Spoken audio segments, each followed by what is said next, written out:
flight crew members, this is the final go-no-go poll for operations. Raptor 1. Raptor, let's go. Raptor 2. Go. Stage 1. Go. Stage 2. Go. Flight directors go for launch.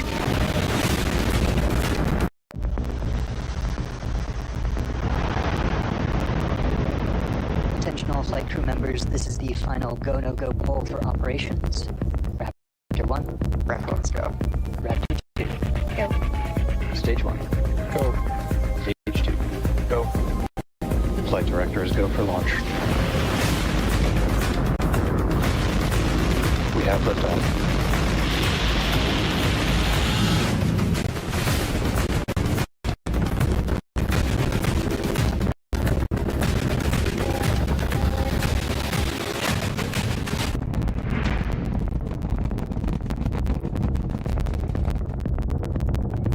Vehicles pitching downrange.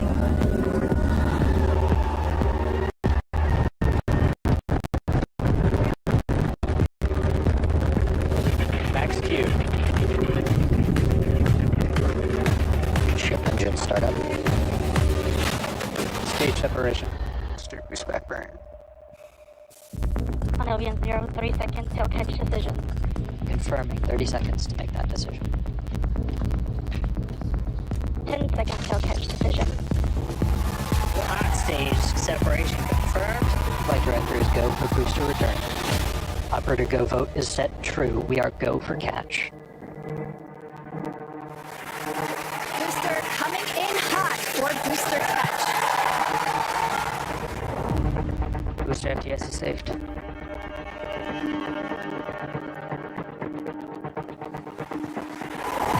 I ignite 13 of those Raptor engines, and this view is incredible right now. I can't wait for us to hear the sonic boom. Booster landing burn startup.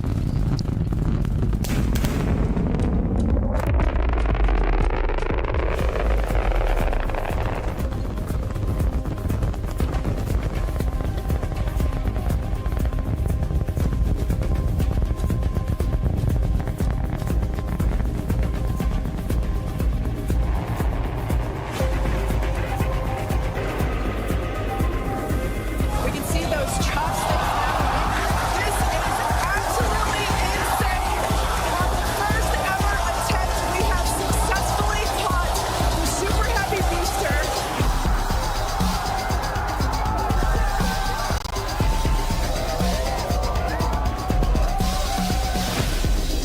Davila has caught the booster.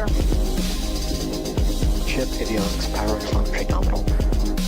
Starship has entered the atmosphere. Starship is approaching the peak heating phase of entry. Landing burn startup.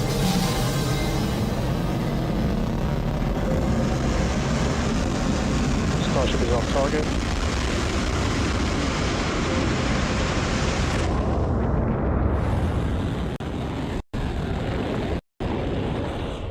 Starship has landed.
Muda as coisas com a Wallapop. Livras-te dos presentes dos teus ex e ganhas dinheiro. Começa a vender.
Good afternoon and welcome to the 6th flight test of Starship.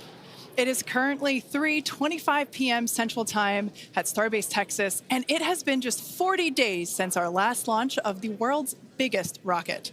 We're targeting our first afternoon Starship liftoff just 34 minutes from now, and that will occur at 4 p.m. Central Time. Now, this timing will bring us daylight views of the ship splashing down on the other side of the world. I'm Kate Tice, Senior Quality Systems Engineering Manager here at SpaceX. And I'm Jesse Anderson, a Senior Structures Engineering Manager, and we are joining you live from SpaceX Hawthorne. On Flight 5, we promised you maximum excitement, and Starship delivered in what had to be one of the most memorable moments in my time here at SpaceX. Same. Like so many of you, we were in utter shock as we watched that historic booster catch unfold, and we're back today to try and do it all over again. As Kate mentioned, it's been just over a month since Flight 5, making this our quickest turnaround yet between Starship flight tests. Our ultimate goal is to get that turnaround time down to hours. Following Flight 5, the SpaceX team went to work, immediately implementing lessons learned into the vehicle and tower's hardware and software systems for Flight 6. This is what rapid iteration looks like. We gather real data from these test flights and turn around and fly again as soon as possible. This is the process that is bringing us the rapidly reusable Starship that will soon be taking us to the Moon and Mars. Flight 5 proved that we can safely bring the booster back to the launch tower, which is a key factor in driving rapid reusability, and land ship with a high-precision splashdown in the Indian Ocean. We'll be taking you through today's test objectives in just a moment, but first, let's check in with Dan, who is on the ground just a few miles from the pad at Starbase with the best views. How's it going, Dan? Hey, Jesse, it's going fantastic. I got a couple hundred of my best friends out here ready to watch this launch and hopefully another catch today. But welcome everybody back to Starbase for another Starship launch. I'm Dan Hewitt. Got Launch Control Center right behind me, tower just about 6 miles over that shoulder. It has been a pretty quiet countdown. Not a lot of chatter on the loops right now as we are into prop load, and we are counting down to the very top of our window at 4 p.m. Central Time, so just about 32 minutes from now. Right now, the range is projected to be clear by then. We've got our assets out there making sure land, air, sea, everything around the launch pad and then our flight path are clear before we give the final go to liftoff today. We got through the weather poll. Everything was looking great. A little breezy today, but well within our constraints for both launch and catch criteria. And as you can tell, we're loading propellant onboard the vehicle. You can see those white frost lines starting to tick up as we're putting the cryogenic, the liquid methane, and liquid oxygen out to both of those vehicles. The ship prop load started at about T-minus 49 minutes, and then the booster followed just a couple minutes after at about T-minus 41. We're almost halfway full on ship, just about a third on booster. Those are both going to continue until we're about 3 minutes, 20 seconds before liftoff on ship. And then the booster is going to close out at about 2 minutes and 50 seconds. So we pretty much are loading up right to that last possible minute, keeping it as dense and cold as possible, and then getting off the launch pad. The countdown startup sequence, everything will look very familiar if you watched Flight 5, assuming you did. But you're going to see the engines start to ignite at about 3 seconds before liftoff. They're going to start up in 3 different groups. First, those center 13, then 15 of that outer ring, and then those final 5, bringing all 33 Raptors online. After that, we'll see about a second later, and then it'll lift off, so a couple seconds from first light until motion. As usual, we can hold at T-minus 40 seconds if we have any last-minute issues to clear, anything with the range, anything that triggers on the vehicle. And if we pass T-minus 10 seconds, the deflector fires, and then we scrub, then we're done for the day for at least 24 hours. But weather is fantastic, light breeze, no clouds in the sky. Not tracking any hardware constraints to launch today. If we're not able to get off the pad, though, we've got opportunities throughout the week. Could be 24 to 48 hours later. But everything looking great. I'm excited to be able to see another one of these get off the pad. Check back in with everybody in just a couple of minutes. Back over to Jesse and Kate. Awesome. Thanks, Dan. Now, you could see those 2 towers in the back there in the distance at Starbase. Starbase is really coming along just as rapidly as Starship itself. That second launch tower will be coming online next year, and it will allow us to increase our flight cadence and test even more frequently. And just a few kilometers away from the 2 towers, our cutting-edge 1 million square foot Star Factory is nearing completion with the goal of producing hundreds of ships a year. Yeah, that might sound crazy, and that's because it is. If you can imagine a future where we are flying and catching a fleet of boosters, which is the lower portion of the vehicle, that fleet is actually pretty small compared to the potentially hundreds of ships, the uppermost portion of Starship, that will be flying in that future vision. Yeah, exactly, Kate. Those ships will be staying in space for long-duration missions to go to the moon or Mars, or become tankers for refueling, or any number of other uses. But the boosters will come back and turn around to launch the next ship. So in order to hit that production cadence of hundreds per year, we're rapidly building out Star Factory, which is our Starship production facility in Texas. And views of that Star Factory there. Now, this place allows us to move system integration work earlier in the build process, which means more efficiency, higher quality, and ultimately faster production. Starbase is an incredible place to be right now. There really is nowhere else in the world like it. You know, hint, hint, nudge, nudge. Now, what you might be hinting at is the good news is we are hiring. If you love what you're seeing, check out our openings at Starbase. On the engineering side, we're looking for vehicle design engineers across structures, propulsion, and integration. And if you're a hands-on tech, we're looking for integration technicians and welders that can help us hit our goal of building a Starship every 8 hours. And to do that, we need builders. Yeah, we're definitely going to need a lot of builders to get that down to just 8 hours. Right? Now, beyond that, in order to keep Starbase growing, we have all kinds of roles, from baristas to HVAC technicians to EMTs. So chances are, if you're looking, we have a place for you. Visit spacex.com/careers to see all of our openings. Every role is critical to the future of Starship. With Starbase growing faster than ever, we can't do it without you. This place is where our future is being built, and that is a future that we are all very excited about. All right, let's dive deeper into the inner workings of Starship and learn more about this flying skyscraper. Starship features two major parts, the ship, which has 6 Raptor engines, and the Super Heavy booster, which has 33 Raptor engines. Now, just like flights 1 through 5, the current iteration of Starship is an experimental vehicle flying for development. And with a few planned upgrades, Starship will have 3 times the thrust of Saturn V at 10,000 metric tons of thrust, plus the added benefit of full reusability. Starship 2 will be capable of carrying more than 100 tons to orbit, and Starship 3 will be able to lift more than 200 tons to orbit. Now, the amount of mass we're able to launch per rocket is crucial to creating a self-sustaining city on Mars. Exactly. And speaking of launch mass, we should probably acknowledge the banana in the room, and our today's secret payload. Okay, so 2 things here. The first is, remember on Flight 5, we had a giant Mechazilla decal where the banana is today. And there you can see that on your screen. Now, that decal is 3 feet tall, which might be hard to tell looking at it on the ship right there, which is why we have a full-scale reproduction of that decal here with us so that you can see the size compared to humans. Yeah, it is bigger than you think it is. Like Jesse said, it's 3 feet high, and this is full scale, just like the one that was on Flight 5. Now, it is hard to follow Mechazilla, but I do have one better. Bananas have been used for quick visual comparisons for quite some time, and our teammates thought it was time to bring the venerated yellow fruit to Starship.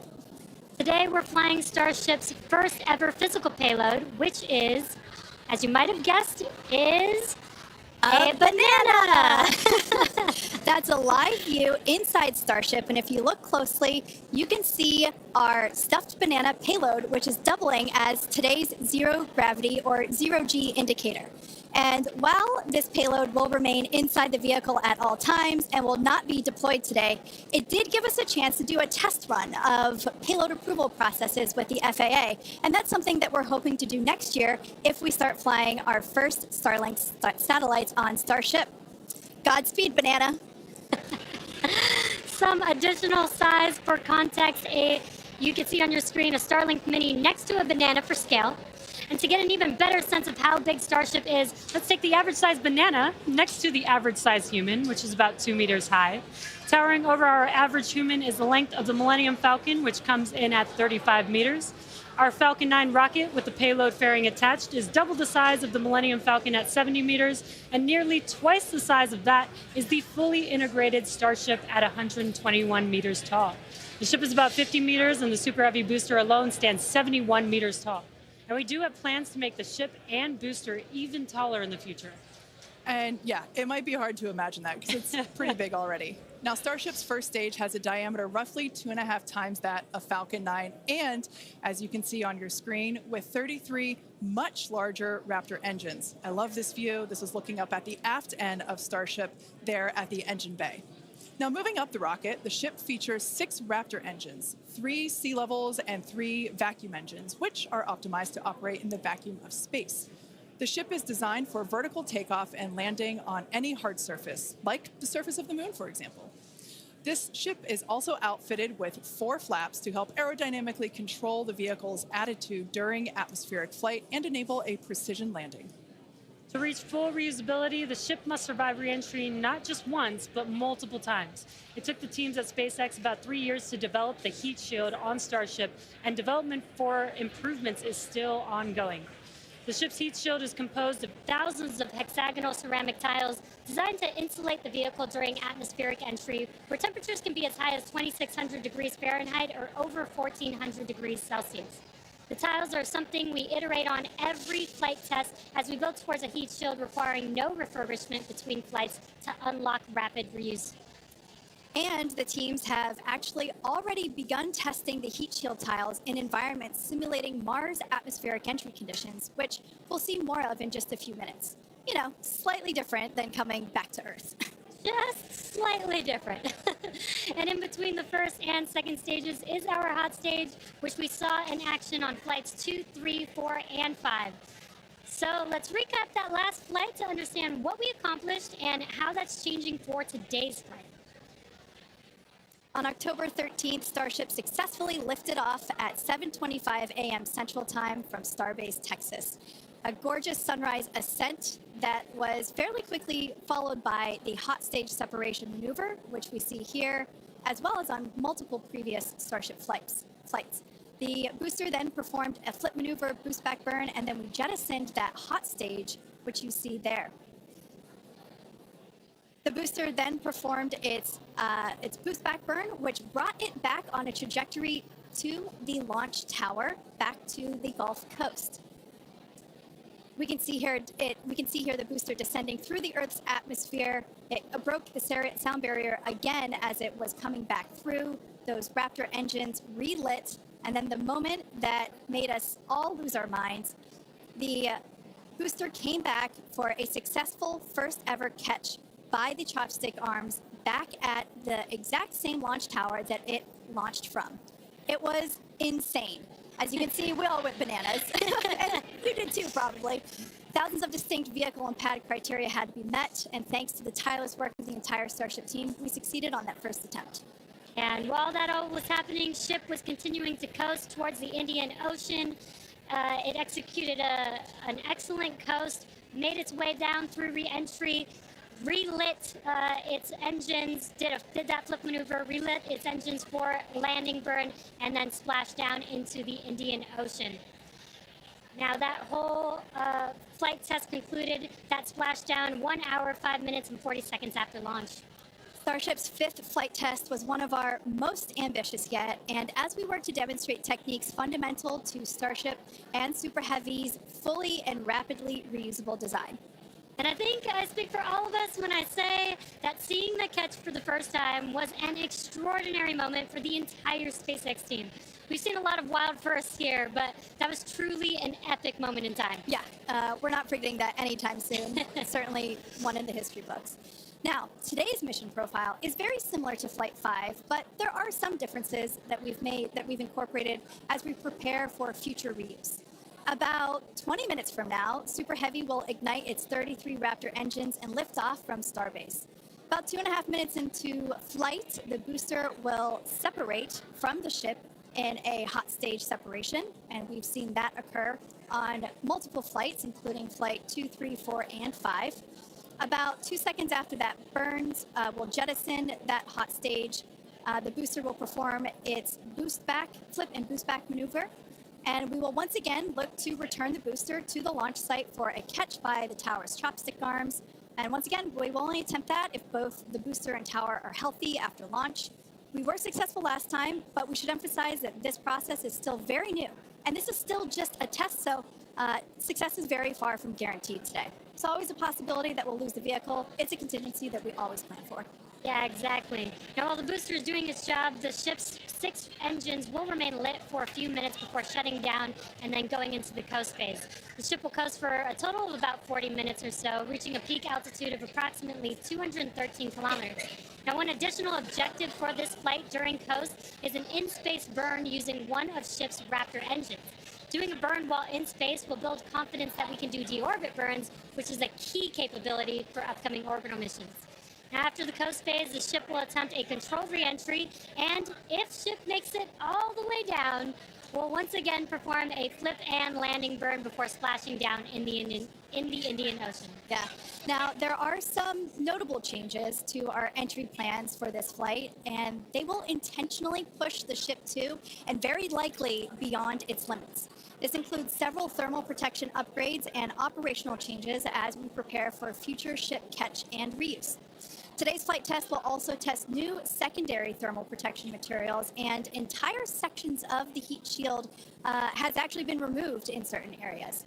And on top of all of that, we're going to fly the ship at an aggressive angle of attack once it's moving slower than the speed of sound. Now, this means we'll be flying nose down instead of our usual belly flap orientation during final descent. This will no doubt stress the limits of the flap's ability to maintain control, but it will be a chance to get real flight data on what our limits actually are. So, to put it as bluntly as possible, do not be surprised if this is not a smooth flight to splashdown today. We are intentionally looking for how far we can push and discover the vehicle's true limits as we plan for future ship return and catch. And even though ship recovery is not expected today, the telemetry and data we receive all the way to the end is what we're looking for and what will help us get to a rapidly reusable Starship of the future. Now, just like Flight 5, one of our objectives for Flight 6 is attempting to return the booster to the launch site to be caught by the tower. The booster for this flight has upgrades to add redundancy across its propulsion system, increase the structural, as well as increasing the structural strength in a few spots. We've also implemented a few changes across both ship and tower to try and speed up the post-catch timeline. Returning vehicles to the launch site leverages the same hardware that we use for stacking ahead of flight, making our infrastructure multi-purpose. And in order for us to achieve that rapid reusability that we keep talking about, we need a quick turnaround. And you can't get much faster than returning the launch vehicle right back there to where it needs to launch from again. Exactly. In this video, you can see our original render of booster catch alongside the actual footage of catch from Flight 5. This video is just mind-blowing to see the predicted versus reality. And just like the last flight for today's booster catch, there are thousands of criteria that need to be met in order to proceed with catch. Automated checks have to indicate we have a healthy booster and a healthy tower, and the flight director must issue a manual command which is informed by manual checks from the flight control team. If this command is not sent prior to the completion of the boost back burn, or if automated health checks show unacceptable conditions with super heavy or the tower, the booster will default to a trajectory that takes it to a landing burn and soft splashdown in the Gulf of Mexico.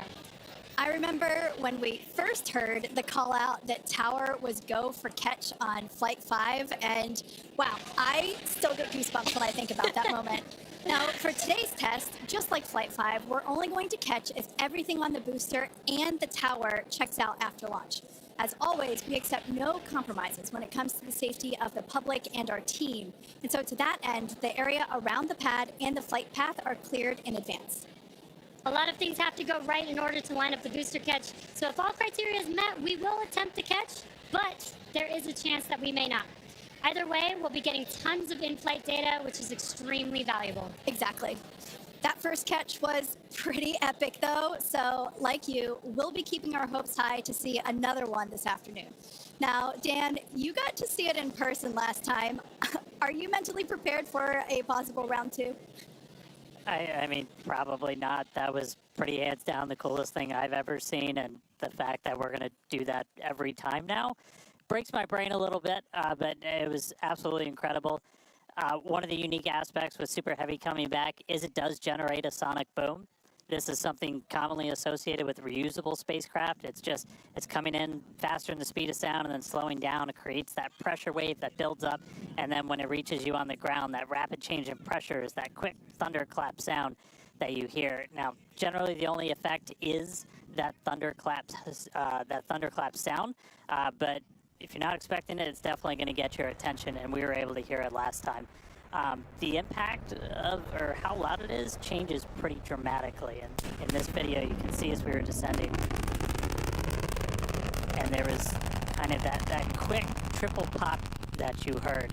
Now, that was picked up from closer to the pad. Most people at our distance and further away, you're only going to hear one or two as they're happening kind of so on top of each other that it might just sound like one big bang. But as I said, that's something that's only associated with spacecraft being reused. We hear it with Falcon 9. We heard it during Shuttle, and looking forward to hopefully hearing it today. Just a quick status check, though. We're about 85% full on ship, almost 2/3 of the way full on booster, continuing to count down about 13 and a half minutes, a little under that, until we lift off today. But still looking good. I'll check back in with you guys in a few minutes. Back over to Jesse and Kate.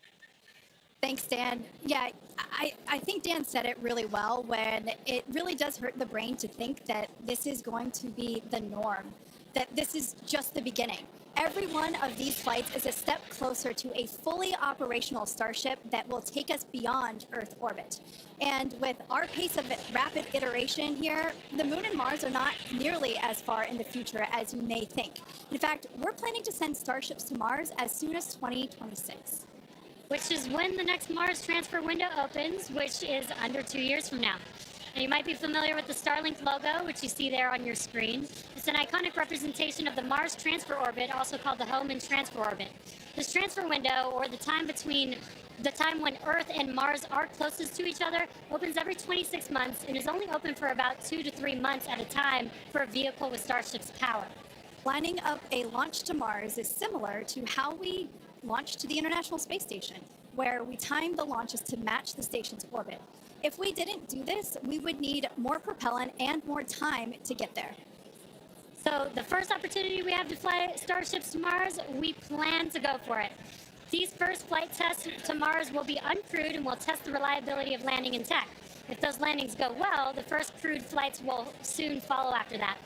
Right now, our flight tests are focused on proving out reusability of both Super Heavy and Starship. In 2025, we'll continue that focus while also potentially flying our first Starlink missions and demonstrate capabilities central to our role in taking astronauts to the moon as part of NASA's Artemis program. Starship will be used to land astronauts on the lunar surface on NASA's Artemis 3 mission, which will put the first humans on the moon since 1972. One key capability will be the ability to refuel Starship on orbit, which you can see there on your screen, with a Starship prop tanker docked with a fuel depot. Next year, we're planning to test this capability by launching 2 Starships and having them meet up to transfer tons of cryogenic propellants. And when the time comes to land on the moon, Starship will link up with NASA's Orion spacecraft in lunar orbit, where astronauts will transfer over for their descent. Now, once on the lunar surface, they'll ride the elevator down in their Axiom EMU spacesuits from Axiom Space and leave the first footprints on the moon in more than half a century, kickstarting humanity's mission to establish a sustainable presence there. And coming soon to a moon base alpha near you, Starship Enterprise Edition. That is so exciting, and all the advancements that are going to come in order to enable all of that. Now, our rapid iterative development approach has been the basis for all of SpaceX's major innovative advancements, including Falcon, Dragon, and Starlink. Today, we're testing hardware and systems, and we need to know how they perform under the most extreme conditions. And what's more extreme than the flight environment? We'd much rather find the bugs and limits now during testing than later on when there's more on the line. And to reiterate, while we do determine an acceptable level of technical risk on our vehicle and pad to learn as fast as possible, we accept no compromises when it comes to the safety of the public or our team. So all that to say, this is only the 6th of many future flight tests of Starship before it becomes fully operational. And we tend to do our testing out in the open, just like today. And that means people sometimes see when our hardware doesn't perform as we planned during that testing. And that's okay, because this is exactly what we are testing for, to physically see if hardware performance matches what we expect it to do or not. Even more with today's test flight, where we're purposefully pushing the ship beyond its limits. Starship development is also being aided by Starlink space-based connectivity. You might remember the Starlink panels that are incorporated into Starship, and you can see them there on your screen, those rectangular panels on Starship's nose cone. Starlink brings us the epic views in space and on reentry, and also helps deliver us critical flight data engineers need to continue development. Yeah, Starlink continues to help us push the limits in space in the short term by providing great views and real-time data on our next few flights, particularly through reentry, which spaceflight veterans know that is historically a period of blackout for all communications within spaceflight. Outside of Starship, Starlink has helped people across the globe, particularly in rural and remote areas that have been underserved by traditional broadband internet. Yeah, and soon, Starship will deploy our next generation Starlink satellites, which will continue to increase our capability to connect even more people with high-speed internet all around the world and beyond. Now, as we continue to prepare for our next several flight tests, we recently performed a cryo-proof test of the Starship for Flight 7, our first operation with the vehicle debuting a number of major milestones. The ship has been stretched to make room for larger propellant tanks, increasing the propellant capacity from 1,200 tons to 1,500 tons. The forward flaps also got a redesign. They have shrunk in size and they also shifted in location, and both of these things will help better protect them during entry heating while still providing control. There's also a wide range of upgrades that will make the vehicle more reliable, adding redundancy to and the ability to operate for longer durations in space. One unique aspect of a trip to Mars are the different conditions ship will see when entering the Martian atmosphere. Now, it's difficult to simulate Mars's atmosphere when re-entering on Earth, so we've been testing a variety of heat shield materials inside a specialized plasma jet chamber at the University of Illinois Urbana-Champaign, where we're able to more closely simulate Mars's 95% carbon dioxide atmosphere. Aside from looking awesome, this is important testing. The intense heat of entry will cause the CO2 to break down into its base elements, exposing Starship to atomic oxygen, which increases surface heating and can cause materials to oxidize or start to break down. Spacecraft entering over Mars encountered more than twice the amount of atomic oxygen at their peak when compared to Earth, and that is certainly a unique challenge. As we continue to test, we'll learn more about what makes a great heat shield for Mars. All right, now that we're heading into the final minutes of the countdown, let's go back to Dan for the latest on the ground there at Starbase. Hey, Kate, afraid I have nothing but good news for you. We have a go from our range safety team. We are a little over 90% full on ship, almost 85% full on booster, and not tracking any holds to an on-time liftoff. So we've got about 3 more minutes of prop load. As long as the range stays clear, we don't trip any other holds, we might blow right past that T-minus 40-second mark and lift off right at the top of our window at 4 p.m. Central. So toss it back to you guys one more time, but fun part about to start, we are, a little under 6 minutes away from launch. All right, so we are continuing to progress now at 5 minutes and 43 seconds until liftoff. Now, once we pass the T-minus 40-second mark, a number of events are going to occur in rapid succession. The ground spin and ignition systems will come up to flight pressure, and the ship will go on to internal power. And then after that, the quick disconnect, or what we call the QD arm lockout, is removed in preparation for retraction shortly after T0.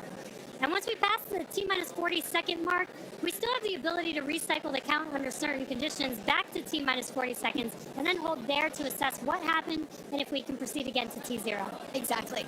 However, once the water for the deflector system begins flowing at T-minus 10 seconds, any issue after that would be an automatic scrub for the day, as the teams would need to refill the deflector's water tanks as well as the propellant storage tanks over at the tank farm before we're able to make another attempt. Now, it is just so unbelievable that it's just been only a little over a month, and we are just a few minutes away from Flight 6. The crowd here is building up. We've got a much larger crowd here than when we were launching at 4 or 5 in the morning out here. So very exciting to have an afternoon launch to have all the employees here. Exactly. Now, just as a reminder, that T-minus 40-second hold, if we opt to use it, everything is still potentially go for launch. So nothing to be worried about there. At that point, basically up until T-minus 40 seconds, all aborts are just holds. This would allow the team to wait for final checkouts to assess propellant levels, engines, avionics, vehicle pressurization, range, weather. Occasionally we've had shrimp boats lingering in the past, but that doesn't sound like that is the case today. Yeah, not today. No shrimp boats, which is great. Everything so far is looking good. We're getting really excited here, just a few minutes away. We're going to go back, send it over to Dan in Starbase. How's it going, Dan? It is still going great, just coming up on about 3.5 minutes away, so we should be done with our prop load on ship momentarily. Then about 30 seconds later, we'll close out on booster. Our flight control team on board, or in the building just behind me, not on board, some of them might wish they were on board. Flight control team in the building behind me, they're going to have a lot of work to do right after we lift off, as we still have a lot of manual checks that happen on the tower prior to the flight director, who's going to be Tristan Pierce again today, giving a manual command to bring the booster back to the launch site.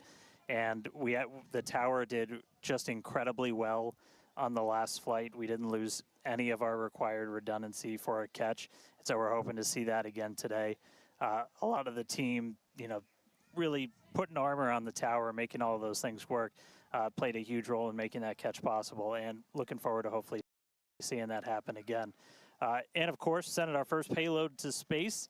You can see the banana. It's very tightly secured, but I assure you it does have some room to float around. So once we're in a zero gravity environment, we should see our first Starship zero gravity indicator putting on a little bit of a show. And that's looking right in. That's where we're going to have Starlinks. That's our PEZ deployer. So getting its ride to space. So coming up on about 2.5 minutes, we are closing out on all of our prop load. Yep, just heard that our fill drains are starting to close, so that means we're no longer going to be flowing propellant into the booster and the ship. We're going to do what's called pushbacks. So all of that propellant in the ground systems is going to get pushed back to the tanks, clear out everything around the pad right before we light those 33 engines and take off.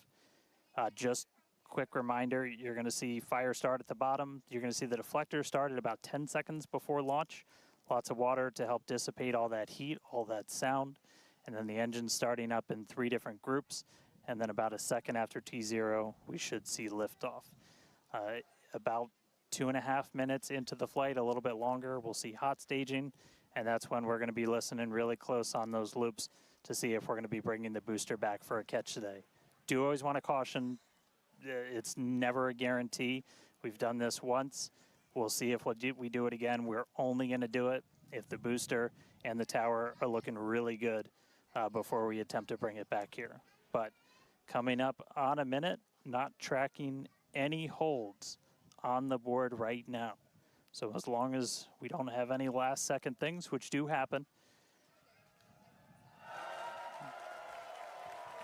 All right, flight director just confirmed T-minus 1 minute.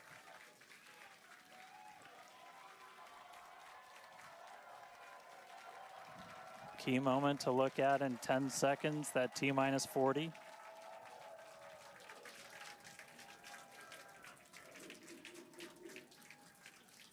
And we flew right through that.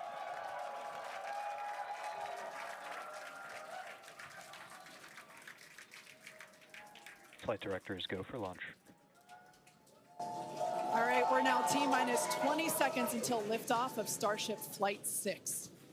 This will mark our second attempt to catch the Super Heavy booster at the launch tower, as well as 10, 9, 8, 7, 6, 5, 4, 3, 2, 1.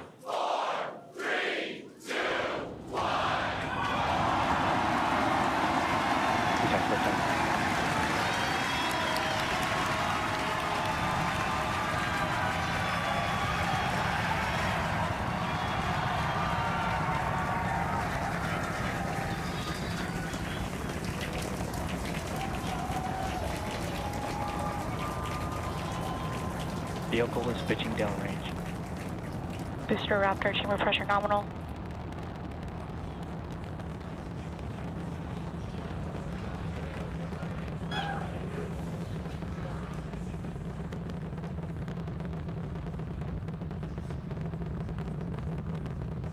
Booster and ship, avionics, power, and telemetry nominal.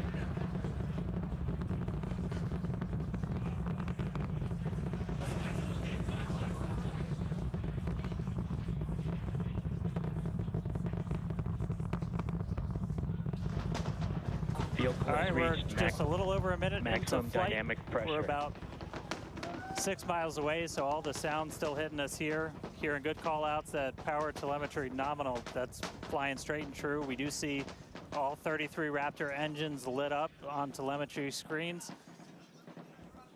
At this point, we've passed through that point of maximum aerodynamic pressure, that max Q. Now, coming up in just a little over a minute from now is going to be hot staging. So we're going to see the 6 engines on the ship ignite while still attached to the booster. Just before that, we'll see all but 3 center engines on the booster shut down. In what we call MECO, it's most engines cut off instead of main engine. And so while we continue to watch it go up, a lot of our flight controllers looking at all the systems around the tower. Again, we have to send a manual command. Just about 30 seconds away from hot staging.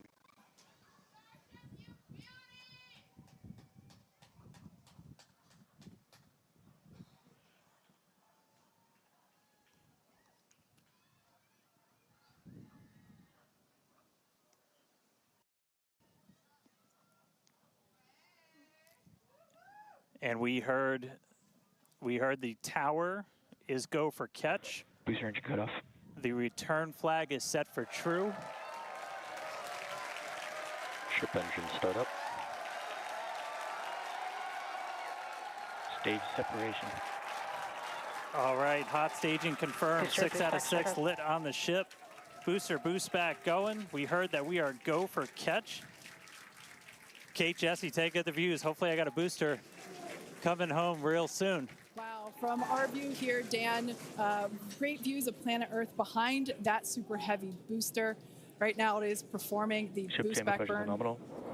Good news there, telling us that the pressures inside the ship are good. That is the second stage or the upper portion of the vehicle. Follow along with the telemetry on the bottom of your screen. Yeah, booster is currently, super heavy is currently in its boost back burn. This boost back burn, Avionics, power, and telemetry nominal. this boost back burn lasts just a little bit over a minute. So we've got a little, approximately 30 seconds left. We've had shutdown of that boost back burn. Up next will be hot stage jettison. The view from the camera on the left, or from the booster on the left-hand side of your screen, and then tracking cam there on the right-hand side of your screen. We'll see those grid fins. Booster offshore divert. And we can also see that the hot stage has been jettisoned. Yes, visual confirmation of that there on your screen, which is great. Now the next Starship is following a nominal trajectory. The next step for booster is going into that landing burn. Again, it'll light up 13 of those engines and then pare down to 3 engines right before booster catch. All right, now just real quick, we did hear the call out, booster offshore divert. Unfortunately, that means that we are no-go for the catch. As we said before, both the tower and the vehicle, as well as the operators on console, have been actively evaluating the commit criteria for that return to the launch tower. And unfortunately, we did not have a pass on those commit criteria. So we are no-go for tower catch. And we did mention that we're constantly evaluating the criteria for catch. There's a lot of things that need to go well in order to line that up. Unfortunately, today we will forego booster catch today. But what you're seeing on your screen is ship currently making its way towards the Indian Ocean, still looking good so far. Exactly. So views there of the booster on the left-hand side of your screen, views of the ship on the right-hand side of your screen. Now, we said before that it was not guaranteed that we would be able to make a tower catch today. So while we were hoping for it, like we said, it was pretty epic on attempt 1, but the safety of the teams and the public and the pad itself are paramount. So we are accepting no compromises in any of those areas. Exactly, and we're still going to get a lot of good flight data with booster even, but especially with ship. Again, we have an additional objective today to do an in-space relight of a Raptor engine, which again will help us set us up for being able to do deorbit burns, which is Ship chamber pressures are nominal. Which is important for orbital flights. And what you're seeing on your screen is a view from Super Heavy as it's making its way back down to Earth. Yeah, once again, we are attempting an offshore landing of the Super Heavy booster. So we have seen this before, and it is still very fun to watch, watching it come down for a soft splashdown off the Gulf Coast of Texas. We can see it there re-entering. We saw earlier those grid fins. There are 4 hypersonic grid fins. Or we can see that the landing burn has begun on the Super Heavy booster. And same pattern, 13 engines will light, gone down to 3 just as we expected. And what an incredible view of splashdown that we got today of Super Heavy. Yeah, I'm sure the buoy cam views will be pretty awesome once again. So we'd like to confirm a water landing once again for the Super Heavy booster. Congrats to the SpaceX team for making that milestone as well. Now, ship continues to look good. We can see that it is, while all of that was happening, the crowd here in Hawthorne continuing to react to all these amazing views that we're getting. The next milestone is... Starship is in terminal guidance. Great news there. Starship terminal guidance, referring to what we see here on our screen, the upper stage, at about 8 minutes, 35 seconds or so, we have ship engine cutoff, which will be the cutoff of the Raptor engines.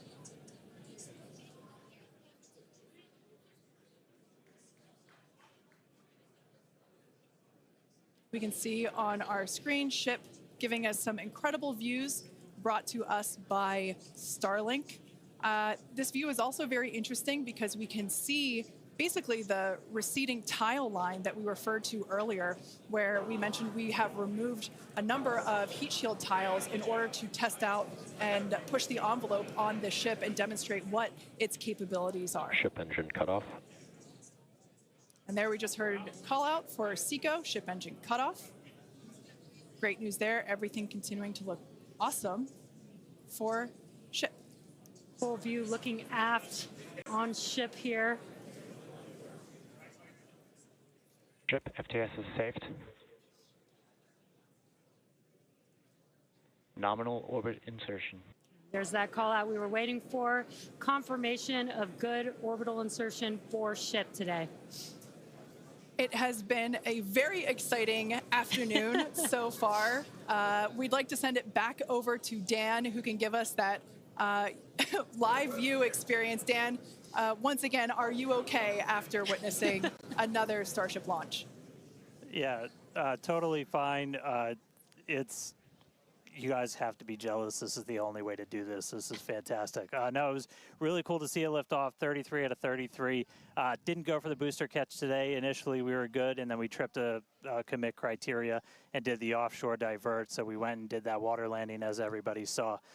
We'll dig into it a little bit more, but again, we've done it once, we've now done it twice. We're going to keep trying to do it, as this is just a core capability of Starship and what's going to make it so incredible.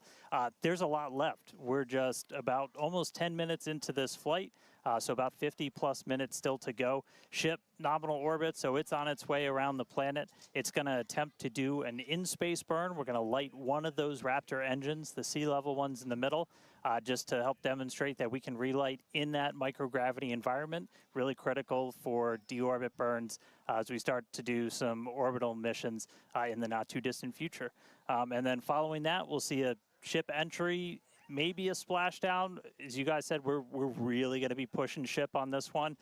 We're pretty much intentionally putting it in places where we expect it might not do so great, and all that's to try and help us learn, see if we were a little too conservative, and then maybe that opens up more capability for when we start catching them. But I'll check back in with everybody in a little bit. I'm going to tune in and watch the ship fly around planet Earth, and hopefully we see it re-entering in the not too distant future. Back over to you guys. Thanks, Dan. Development testing, by definition, is unpredictable, which we saw with super heavy splashing down in the Gulf of Mexico today, but that is exactly why we test. As is standard for these tests, the area around the pad and along the flight path was cleared prior to launch, and we expect the road and beach to remain closed until further notice. Yeah, testing development flight hardware in a flight environment is what enables our teams to quickly learn and execute design changes and hardware upgrades to improve the probability of success in the future. Please do not attempt to approach the booster in the water for your safety as well as for that of our team that will be working on recovery. Now, we are going to continue though. The mission is not done. Exactly, the mission's not over, ship is still coasting, but it has been nonstop since liftoff, and with the booster having completed its job for the day, we are going to take a short break for the next 35 minutes or so while ship continues to coast before reentry. Now, as with previous flights, Starlink may enable us to talk to the ship through reentry with no communication blackout.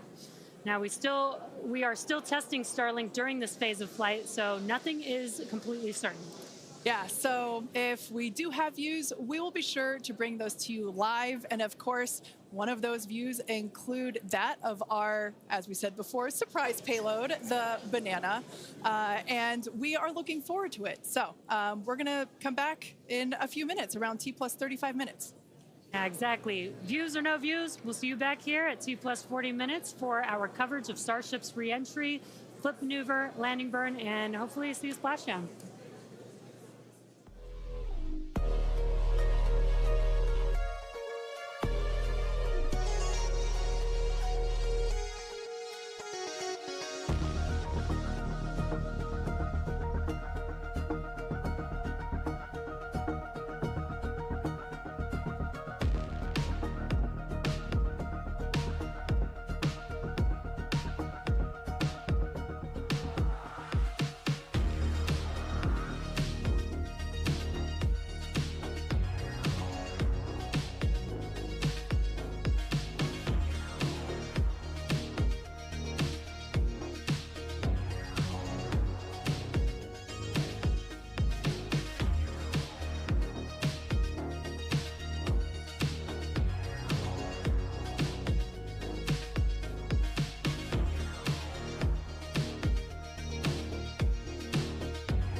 are just about 35 minutes into today's flight test, continuing to get some live views from Starship itself as it continues to make its way around the globe. We are coming up on what we will hopefully see is our in-space relight demonstration.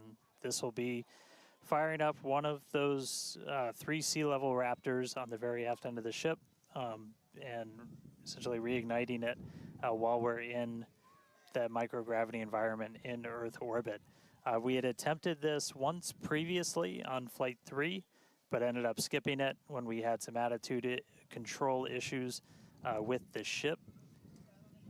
And we are on the dark side of the planet right now, so views are going to be a little bit dark, but hopefully we see some engine light come on as we do this relight test. This is a pretty critical capability for doing deorbit burns. This is not a deorbit burn. Want to stress that we're on a trajectory where if we didn't fire off the engine at all, we are definitely coming home. Ooh, seeing some thunderstorms down on the ground. That's pretty cool.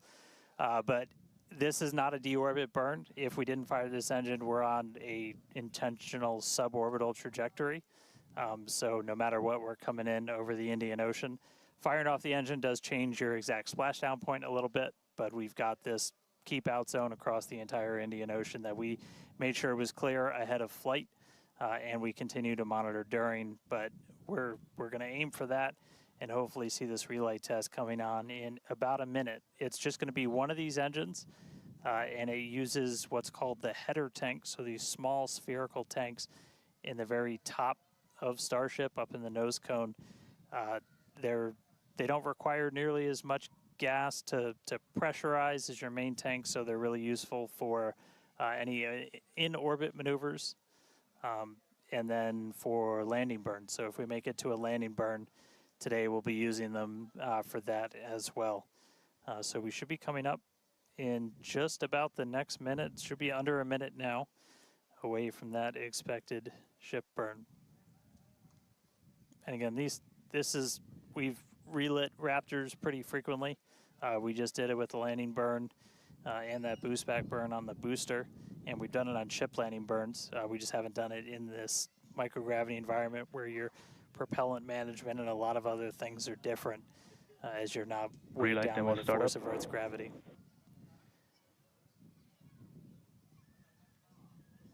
And just heard the call out for startup. There's some light. There's that Raptor relit. And shut down. All right, there you have it. The first time ever lighting a Raptor while in outer space, other than our ascent burn. So really cool to see that relit. That's a pretty critical capability that we're going to need when we're doing orbital missions in the not too distant future. So check another one off. That was a really cool. That was an objective we really wanted to hit on this one, and so good to see ship knock that one out in orbit. But for now, we're going to coast for just a little bit longer, and then it'll be time for ship entry. So we'll get the usual light show as we return from hypersonic velocities. We're just starting to do the entry prep for that, so we're going to get the flaps positioned, and then it's going to start taking the brunt of all of that heat as you're coming in from well in excess of 10,000 miles an hour. That's all going to build up a lot of heat as you're encountering an increasing atmosphere, building up that friction. And we're going to see how the tiles fare. We've also got some pretty cool tile experiments that we'll talk about in a little bit. But coming up real soon, ship re-entry, successful relight, and we'll start this entry part soon.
Starship is at 100 kilometers altitude, good attitude for atmospheric entry.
Welcome back to Starship's 6th test flight.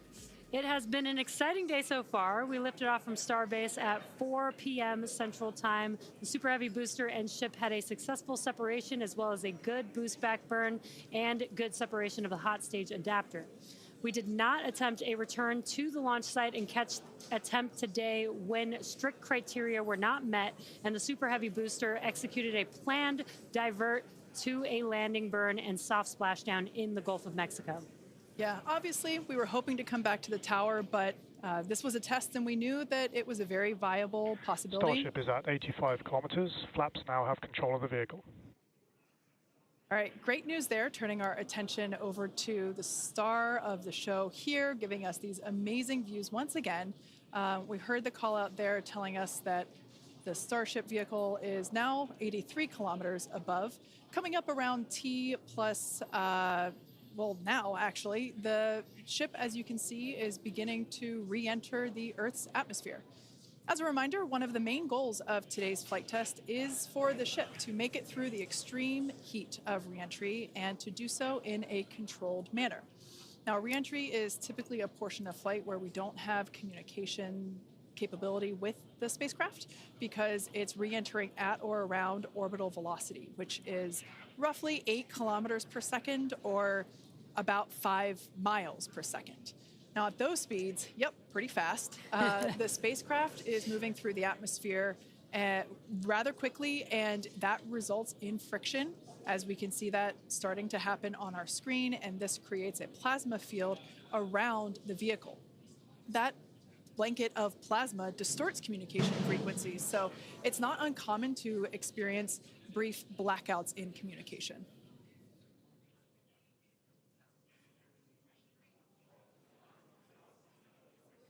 Starship is approaching the peak heating phase of entry.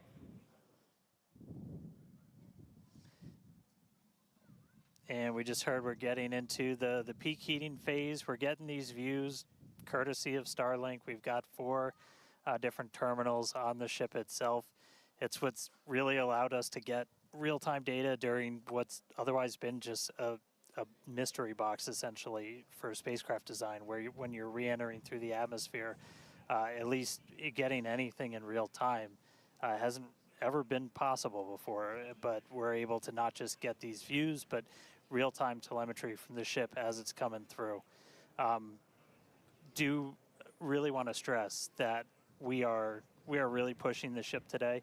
The heat shield is not in the same configuration as it was last flight, where we had a team of ship techs do just an otherworldly task, replacing the entire heat shield, thousands of tiles, installing a backup ablative, and that pretty much set us up to do a pinpoint landing on Flight 5. We did not do that with this one. We have some backup in those really sensitive areas around the flap, but this is an older generation heat shield. And knowing we weren't going to do that, we even went and removed some extra tiles. There are some missing tiles on the nose cone where we're testing some backups. There are some steel covered tiles in a couple of different spots. And there's also a whole lot more steel of the ship showing. As you guys talked about, we gave it a little bit of a haircut, couple hundred tiles trimmed off the sides, and that's where we might have catch fittings in the future. But ooh, color's starting to come in, so it looks like things are going to start heating up, Kate and Jesse. Yeah, fun fact, Dan, we actually removed 2,100 heat shield tiles from Starship in order to basically present that necessary receding line, which you kind of can see there in your view. Think back to previous flights. The heat shield line came up further on the vehicle, and just like Dan said, we want to test the vehicle beyond what we think it is capable of carrying based on our simulations and calculations. So once again, to just be super plain, don't be surprised if we see some wackadoodle stuff happen here. We won't be. There are a number of things that we are testing out intentionally to see what the ship can take. Yeah, exactly. And knowing what those limits are will really help us design the vehicle of the future. Essentially, removing those tiles helps us remove a lot of weight from the vehicle, a lot of things that might potentially need refurbishment in the future. And the goal is to come up with a heat shield pattern or design that we don't have to refurbish. We can just continue to use it over and over again. And that's why we're changing some of those tiles and moving stuff around, removing a lot of those tiles, as Kate has been mentioning. Exactly. And, looking forward to the Starship capability of the future, we want to be able to catch Starship like we do with boosters. And so the next flight, we want to better understand where we can install catch hardware, not necessarily to actually do the catch, but to see how that hardware holds up in those spots. And today's flight will help inform, does the stainless steel hold up like we think it may based on experiments that we conducted on Flight 5? Now, continuing to look, amazing views. Yeah, Dan, go ahead. Oh, I was just going to say, there's so much on this flight that we're doing to try and, make all the ships that we're about to start flying even better, just really understand what their capabilities are going to be. We've got kind of the next-gen ship lined up for Flight 7. It's got all of those heat shield upgrades and everything. And one of the things that we're going to be doing that's most interesting, and one of the reasons we wanted daylight, is we're going to be flying pretty aggressively as ship comes in. We're going to be kind of nose down. And we've done it in wind tunnels. We've done it in simulations. You might see the flaps really flapping around trying to control the vehicle. We're betting we might have a little bit more capability than we think in just the analysis, but always a chance that bet doesn't pay off.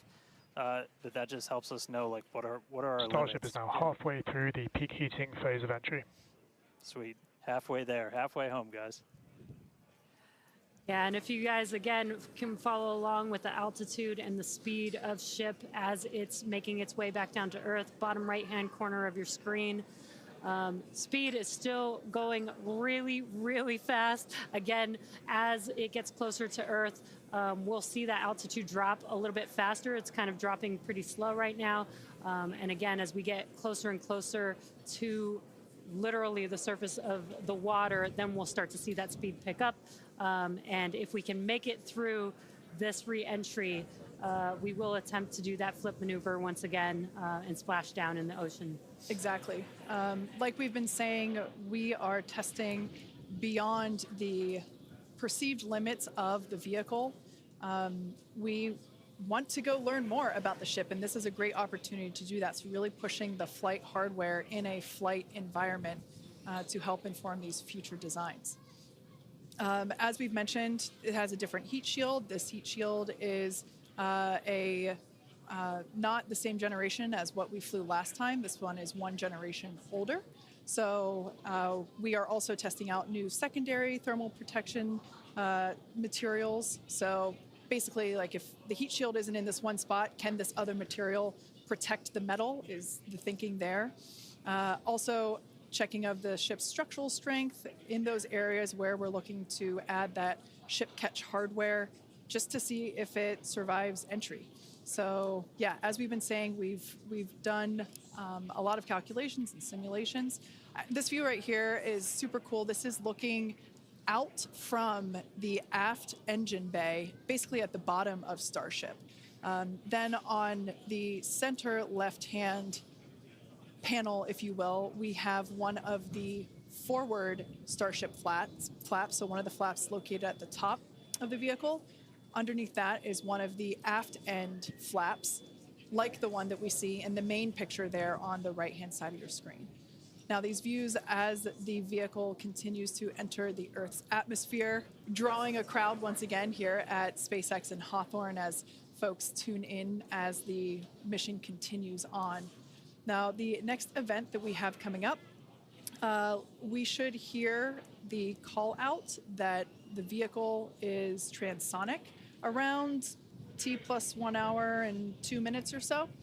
That means that the vehicle is traveling near the speed of sound. We say near the speed of sound because there are certain parts of the vehicle where airflow is going faster and other parts where it's going slower. So it kind of teeters there on the brink of the speed of sound. So once we have equal flow on all parts, then we'll hear it's subsonic. Yeah, and and almost real quick, almost a reverse of, I'm sorry, Jesse, almost a reverse of before. We see the Earth starting to come into view. We've got sunrise there over the Indian Ocean. So this is going to look different from any of the reentries we've had before. And it was specifically so like we get as much daylight as possible to see how ship does this. Over to you, Jesse. Sorry about that. Dan, great minds think alike. That's exactly what I was going to point out, is that we're getting a lot clearer view of the Earth in the background with the different temperatures that we're seeing, with the different colors of that plasma around the ship, which is really, really cool to see. Again, we are pushing the limits of ship today, but so far everything is looking pretty nominal. We'll see how the next few minutes goes. Yeah. Like we've said before, don't be surprised if this is not entirely smooth sailing all the way down to the ocean's surface. Similar to Flight 5, we are targeting the same splashdown location in the Indian Ocean, but we are not expecting to recover the vehicle.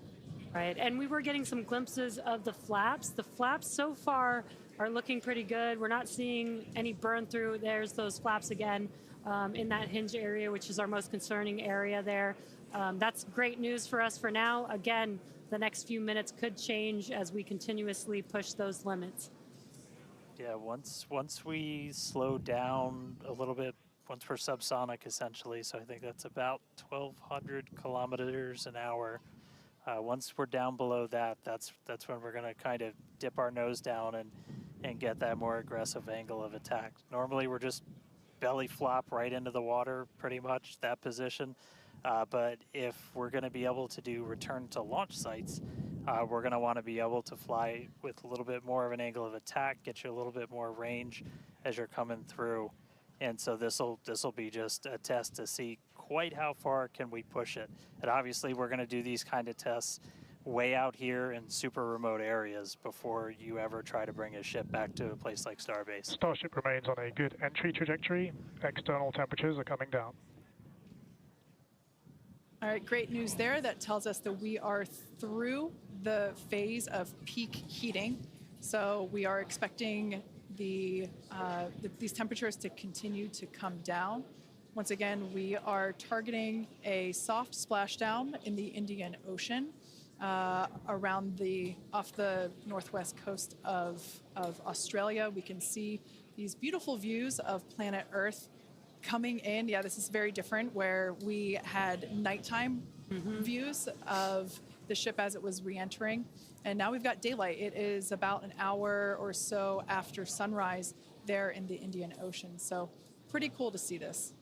Yeah, and it might not seem like it makes a huge difference, but we do get a little bit more light on ship as well for the camera views that we have, which is very beneficial for us to visually see anything and try and correlate that to any of the sensors or data that we have on the vehicle. Exactly. That is why we shifted our launch window so that we could have that daylight in order to improve our observations of the vehicle. So not only are we getting all the raw data from all the sensors that are on board Starship, but we also have multiple cameras and assets out there that are watching the vehicle and will also be able to tell us with this visual story that is also very, very important.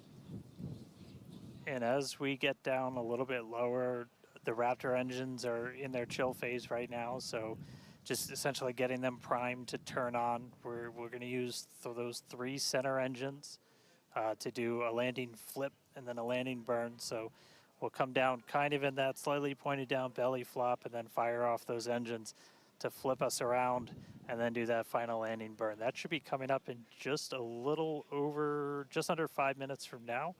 And then hopefully we start hearing some call outs on transonic and subsonic as we slow down. Again, once you hear Starship as subsonic, keep a close eye on the flaps. They're going to be working overtime essentially to maintain control of the ship as we get a little more aggressive with this.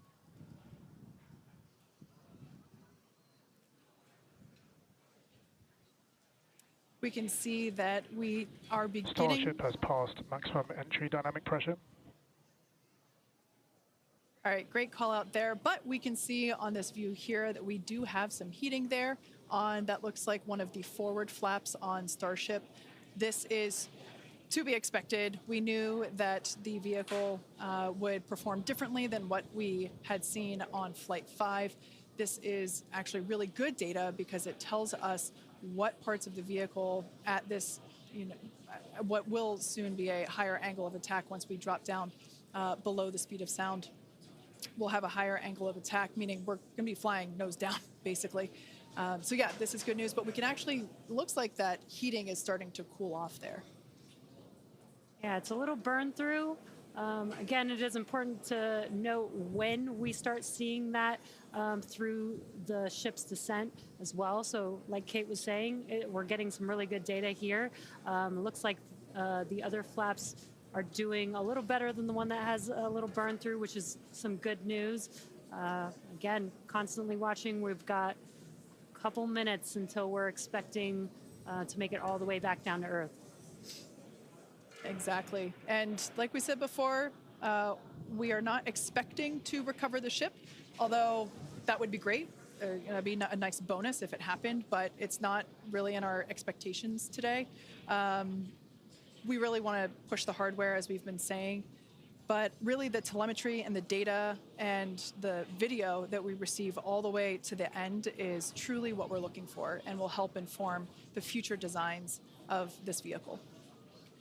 We can see some flap movement as the camera is moving around. That's what you're seeing there, is the flaps adjusting. And we have a camera on one of the flaps there this is the view that you're seeing there. And you can also see the graphic in the bottom. Starship is slowing down past Mach 1. And call outs aligning with this. You can see the orientation of the vehicle starting to change. You can follow that graphic at the bottom of your screen. Again, that is why those flaps are changing. They control the orientation of the vehicle. Yeah, there are 4. Go ahead, Starship has started the subsonic belly flop, remains on a good trajectory. I was going to say, this is when things will start to get a little interesting. So this is when we're moving slower than the speed of sound. You can see that nose slowly start to tip down, and we're going to try and maintain flap control the whole way. But we are just a couple minutes away from hopefully doing a landing flip landing flip and landing burn if the flaps can hold together. Yeah, this is such a cool view. This reminds me of when we first performed the belly flop maneuver on the high altitude test with serial number 8. We saw the ship come back through, and I always wondered what it looked like from the ship's perspective, and this perspective, I think, helps inform that. We will be, as Dan said, we will be dipping down a little further and really be flying nose first.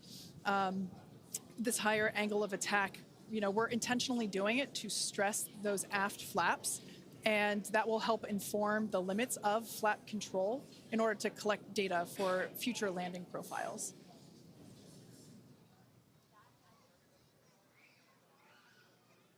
I mean, we're looking good so far. We've just got about 5 kilometers in altitude to go. We'll ignite the engines when we're still just a couple hundred meters over the ground, do that flip. Starship is passing through 5 kilometers altitude, remains on a good trajectory. I have a feeling this is going to look so cool as it passes through the clouds. Obligatory shout out to the entire avionics team on Starship. And there's that nose down orientation.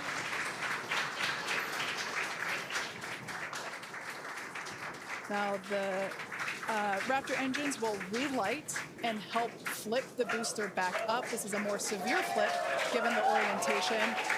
The engines will shut down prior to the water making impact, prior to the vehicle making impact with the water. Our ship is doing great so far. There's those engines relighting. What a great reorientation by Starship. Wow. All 3 down to 2 into the water. Starship is landed. Wow. And we have ship splashed down in the Indian Ocean. Some awesome buoy cam action here. Daylight views. Incredible. We really pushed the limits on shipping and made it all the way back down to Earth. I am shocked, to be honest. I think many folks are. The fact that it survived all the way through while flying a lesser gen heat shield is just absolutely incredible. And turns out the vehicle had more capability than our calculations predicted. And that is why we test like we fly. Exactly why we do that. And those views were absolutely incredible to watch. Because of Starlink, we were able to get the views all the way down, as well as the buoys, seeing ship touchdown in daylight. So cool, so cool. Now, we want to, unfortunately, wrap up the show. Yeah, exactly. We'll say congratulations to our teammates at SpaceX and to everyone who supported the Starship program. And thank you to all of our future customers for your support. We'd also like to thank the people of Cameron County, Texas, as well as the Coast Guard, the Federal Aviation Administration, the Government of Mexico, and the Australian Space Agency. Now, be sure to...